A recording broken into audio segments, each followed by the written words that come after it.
Hello guys, welcome my channel. Today topic is IS curve. ये question है, important है IGNOU exam के लिए। Drive the IS curve for an economy. एक economy है, उसके लिए आपको IS कर्व ड्राइव करना है।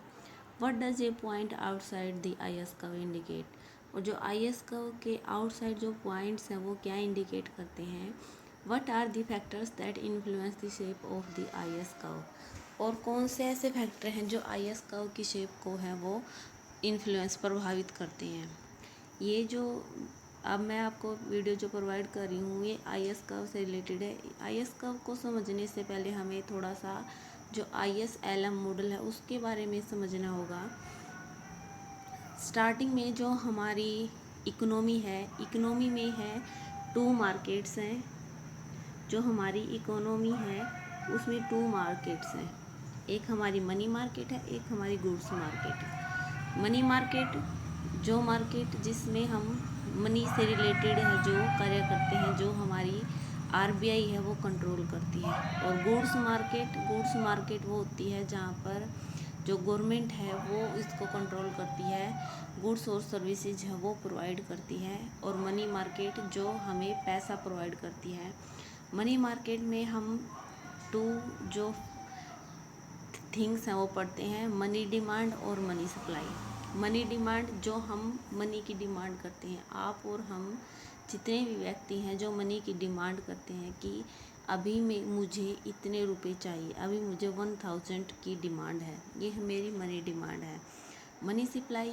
मनी सप्लाई वो है जो होल इकोनॉमी में मनी की सप्लाई है। जितनी हमारी इंडियन इकोनॉमी है उसमें मनी की सप्लाई है वो कितनी है, वो मनी सप्लाई है वो होती है।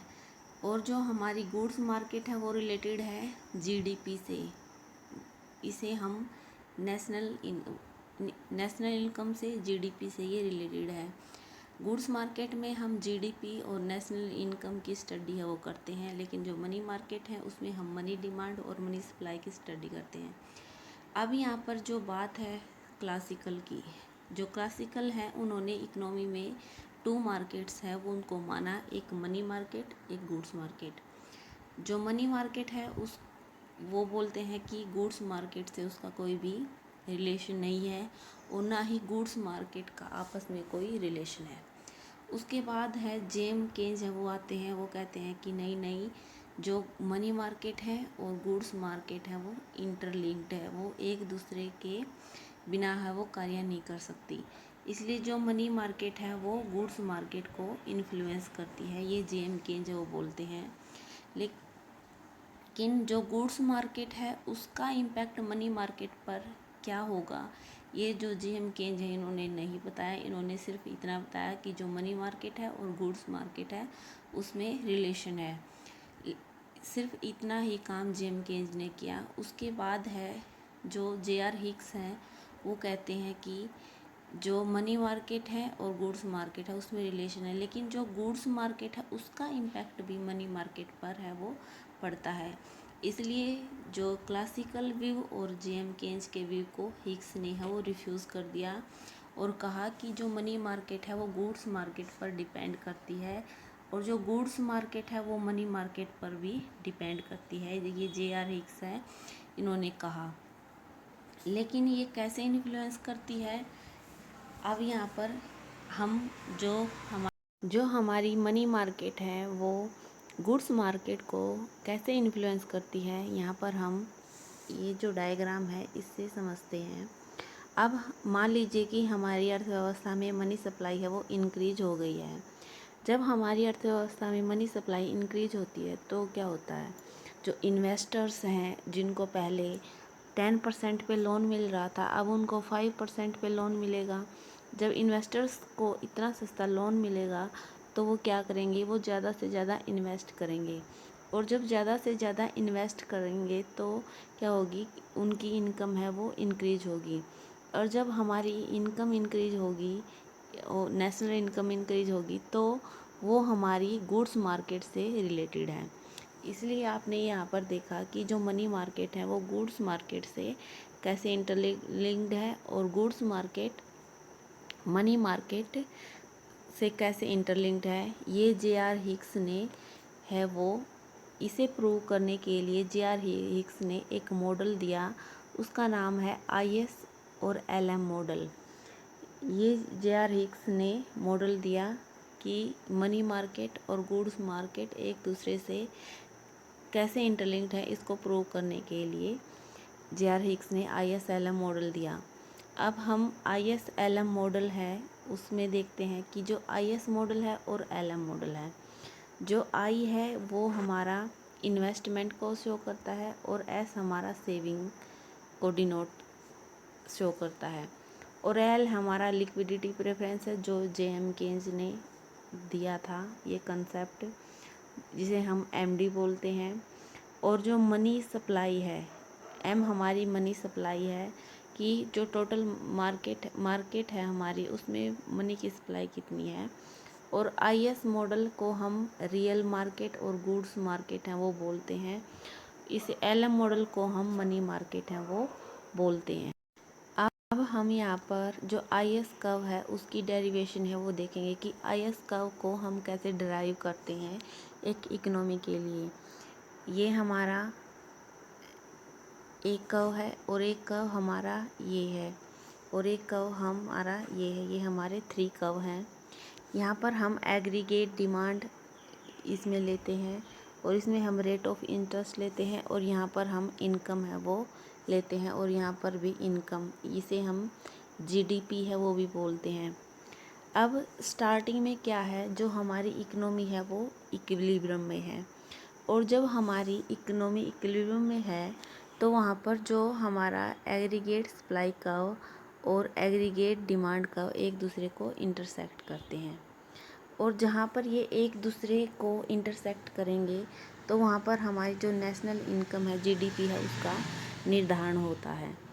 अब यहाँ पर क्या है कि जब एग्रीगेट डिमांड और एग्रीगेट सप्लाई के इक्वल होगी, एग्रीगेट डिमांड को, ये हमारी जो 2 सेक्टर इकोनॉमी है उसमें इक्विलिब्रियम को हम शो कर रहे हैं। एग्रीगेट डिमांड हमारी C+I और एग्रीगेट सप्लाई को हम C+S से डिनोट करते हैं।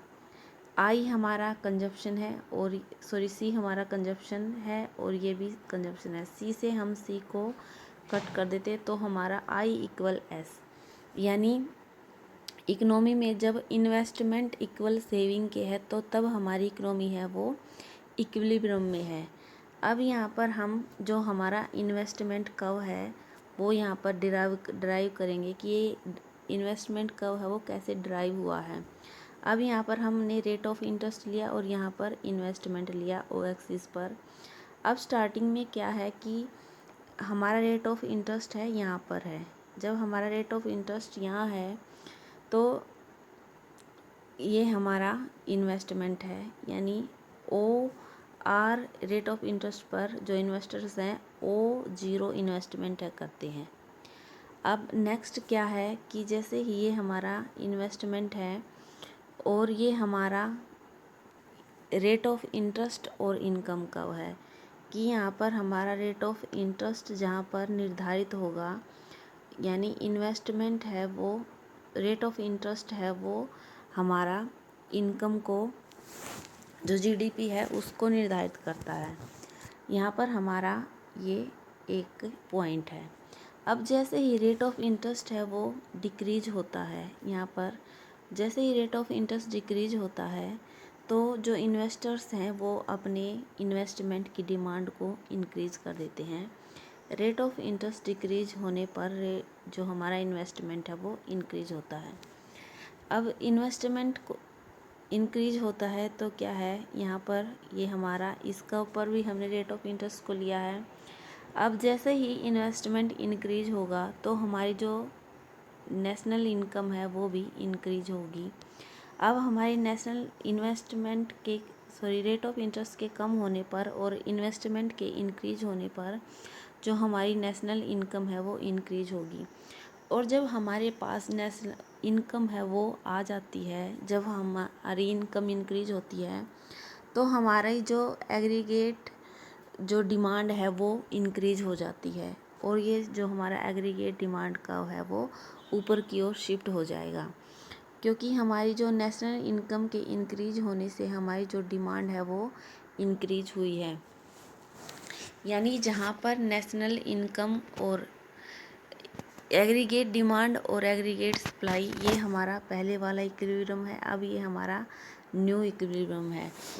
जैसे ही हमारा रेट ऑफ इंटरेस्ट कम हुआ, इन्वेस्टर्स हैं उन्होंने अपनी इन्वेस्टमेंट की डिमांड इंक्रीज़ की, और इन्वेस्टमेंट की डिमांड इंक्रीज होने से हमारी जो नेशनल इनकम इंक्रीज हुई, और नेशनल इनकम के इंक्रीज होने से हमारी जो अर्थव्यवस्था है उसमें हम न्यू इक्विलिब्रियम पे आ गए, क्योंकि हमारी जो एग्रीगेट डिमांड है वो इंक्रीज हो गई।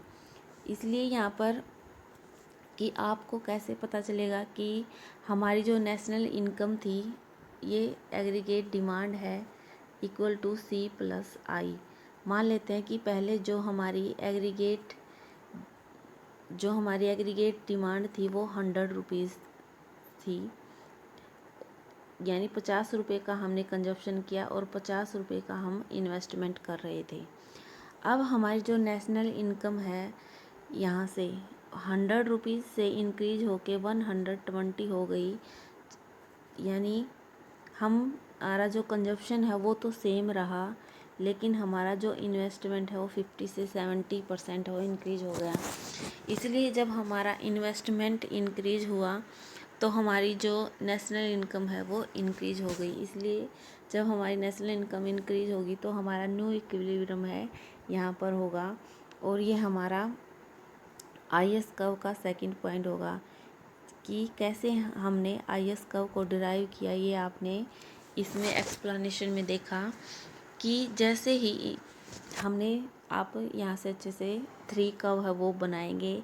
एक पर आप एग्रीगेट डिमांड लेंगे, और यहाँ पर आप रेट ऑफ इंटरेस्ट लेंगे, और यहाँ पर आप GDP और नेशनल इनकम है वो लेंगे, और एक आपको इन्वेस्टमेंट डायग्राम है वो एक डायग्राम लेना जिस पे आप इन्वेस्टमेंट कर्व है उसको शो करेंगे। जैसे ही हमारी इकोनॉमी स्टार्टिंग में एग्रीगेट डिमांड और एग्रीगेट सप्लाई यहाँ पर है, जहाँ पर हमारी ये नेशनल इनकम है और ये यहाँ पर रेट ऑफ इंटरेस्ट है, इस पर हमारी इकोनॉमी इक्विलिब्रियम में है, और ये हमारा इन्वेस्टमेंट कर्व है। जैसे ही रेट ऑफ इंटरेस्ट है डिक्रीज होगा, हमारा इन्वेस्टमेंट इंक्रीज होगा। इन्वेस्टमेंट के इंक्रीज होने से हमारी जो नेशनल इनकम है वो इंक्रीज होगी, और नेशनल इनकम इंक्रीज होने से हमारी जो कंजप्शन है उसकी डिमांड है वो बढ़ेगी। हम नेशनल इनकम को अपनी जो डिमांड है उसको फुलफ़िल करने में लगाएंगे, और जो एग्रीगेट डिमांड का AD1 से AD2 है वो शिफ्ट हो जाएगा, और ये हमारी न्यू इक्विलिब्रियम ये हमारी इकोनॉमी में होगा। यानी जो स्टार्टिंग में इक्विलिब्रियम था वहाँ पर I = S था, यानी जब हमारी इकोनॉमी इक्विलिब्रियम में है तो वहाँ पर इन्वेस्टमेंट इक्विलिब्रियम टू सेविंग है। अब हमारी इकोनॉमी में न्यू इक्विलिब्रियम है जहाँ पर इन्वेस्टमेंट इक्वल टू सेविंग है, जहाँ पर इकोनॉमी इक्विलिब्रियम में होगी। ये इससे हम अपना IS कर्व है वो ड्राइव है हमने किया। और नेक्स्ट जो स्लाइड है इसमें मैंने जो एक्सप्लेनेशन है वो दी है कि ISLM कर्व किसने दिया और कब दिया, और ये किसका एक्सटेंशन है। यहाँ से आप इसको अच्छे से जो मैंने एक्सप्लेनेशन दी है वही सेम इसमें है, आप यहाँ से इसको पेपर में वो एक्सप्लेन करके है वो लिख सकते हैं। ये मैंने IS कर्व है, और ये IS कर्व वो क्या है, it's show investment saving relationship. जो IS कर्व है वो इन्वेस्टमेंट सेविंग रिलेशनशिप को शो करता है। The independent variable is interest rate, और dependent variable is level of national income. वो इंटरेस्ट रेट को Y एक्सिस पर और लेवल ऑफ इनकम को X एक्सिस पर हमने लिया है। यहाँ से आप इसकी एक्सप्लेनेशन है हिंदी और इंग्लिश दोनों में ही देख सकते हैं, और ये आपको अच्छे से एक्सप्लेनेशन करना है। इस जो वीडियो है इसमें मैंने सिर्फ यही बताया है कि जो IS कर्व है उसको हम कैसे डिराइव करते हैं एक इकोनॉमी में जहाँ पर एग्रीगेट डिमांड और एग्रीगेट सप्लाई इक्वल होती है, यानी इन्वेस्टमेंट इक्वल टू सेविंग होता है, वहाँ पर एग्रीगेट डिमांड IS कर्व है उस पॉइंट से हम डिराइव कर सकते हैं। इस वीडियो में हम इसके जो इन्फ्लुएंस IS को फैक्टर जो इन्फ्लुएंस करते हैं वो मैं नेक्स्ट वीडियो में लेके आऊँगी। अगर वीडियो अच्छी लगे तो please like share subscribe my channel. Thank you watching this video.